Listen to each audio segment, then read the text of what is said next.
Good day and welcome to the Tuesday, August 3rd edition of the Horizon Communications Sports Brief. I'm Earl Basden. Flora Duffy has posted on social media a thank you for all the messages. Duffy wrote, quote, "I have been so overwhelmed by the love and support I've received since the race. Thank you, thank you. I was so focused on performing in the race that I didn't quite prepare myself for what would happen if I won or how much it would mean to so many. It has been a whirlwind in the best possible sense. I have taken the last few days to let it all soak in, rest, and catch up on some sleep. Next up for me are the final two World Triathlon Series events, both in Canada. I believe I have a shot at the World Championship title, and that would be amazing. So as much as I would love to be celebrating back in Bermuda right now, it'll have to wait a few more weeks." End quote.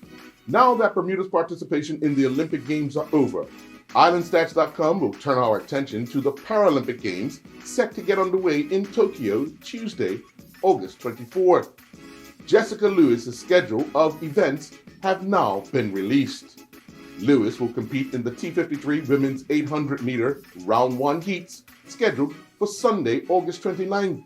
The T53 Women's 100 Round 1 heats are scheduled for Wednesday, September 1st, and the T53 Women's 400 Round 1 heats are scheduled for Thursday, September 2nd. Chechile Durling has committed her future to Jackson State University.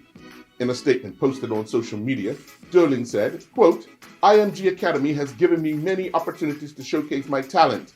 I have put in countless hours of hard work to make sure I reach the next level and conquer my dream of playing Division I soccer. I would like to thank my mom, dad, brother, sister, my grandparents, and family for always supporting me through the early morning and late nights. Coaches, thanks for dedicating your time and effort to making me a better player and person both on and off the soccer field. With this being said, I would like to announce my commitment to Jackson State University." Cameron Jeffries and his Cowbridge Cricket Club First 11 teammates picked up a 7-wicket victory over Newbridge Cricket Club's First 11. Cowbridge won the toss and sent Newbridge to bat, and they would restrict them to 168 for 8 in their allotted 50 overs. Jeffries bowled 10 overs, 1 maiden, 2 for 40. In reply, Cowbridge scored 169 for 3, with Jeffries not required to bat. 12 Bermuda athletes participated in the 2021 International Kung Fu Tai Chi Online Tournament. Here's a summary of the placings for the Bermuda team. Austin Simons Jr. placed first in the Shaolin Hand Form division. Shay Allen Lamatage finished first place in the Shaolin Hand Form and second place in the Kung Fu Fan. Celia Tuzo was first place in the Shaolin Hand Form and second place in the Tai Chi Kwan. Albert David Simons placed second in the Tai Chi Kwan division. Talia Iris was second place in the Sun Tai Chi Kwan division. Milan Paul was third in the Shaolin Hand Form division. Chloe Patello was third place in the Shaolin Hand Form, while Erin Can was third place in the Elementary Long Fist. Ashton Otterbridge placed fourth in the Shaolin Hand Form, with Amari Turner fourth place in the Shaolin Hand Form. Oranthus Turner placed fourth in the Shaolin Hand Form, and Aidan Otterbridge was seventh in the Shaolin Hand Form. Rayson Birch continued competing in the Palberg CSI 2, CSI 1, CSI YH1 International Horse Jumping event in the Netherlands. Taken to the ring on day 2 in the CSI YH1 Table A on time, 5 years, 1.10 meters, 6 years, 1.20 meter class, Birch and Neon Spotlight Z finished 73rd. They had a time of 79.56. They also had 12 penalty ball points.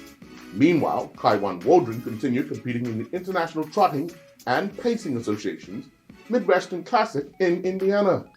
At the Nappy Raceway, Waldron drove Nitro to 4th in the 104 and faster free-for-all division, stopping the clock in a time of 103 flat. Waldron would end up in the winner's circle in the bike of Pokey's Flyby, clocking a winning time of 103 and 2 during the 104 and 1 to 106 flat time bar senior free-for-all class. Rugby Americas North announced that international rugby will return to its region this October.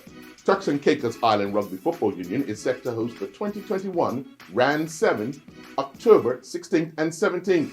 This year's competition is open to all unions of RAN, including Bermuda, but will feature only a men's tournament with additional qualification spot up for grab to the champion. The winner of the two-day event will play in the World Rugby Challenger Series in February or March of 2022, so long as they are a full member of World Rugby. And that's a look at the Tuesday, August 3rd edition of the Horizon Communication Sports Brief. I'm Earl Baisden.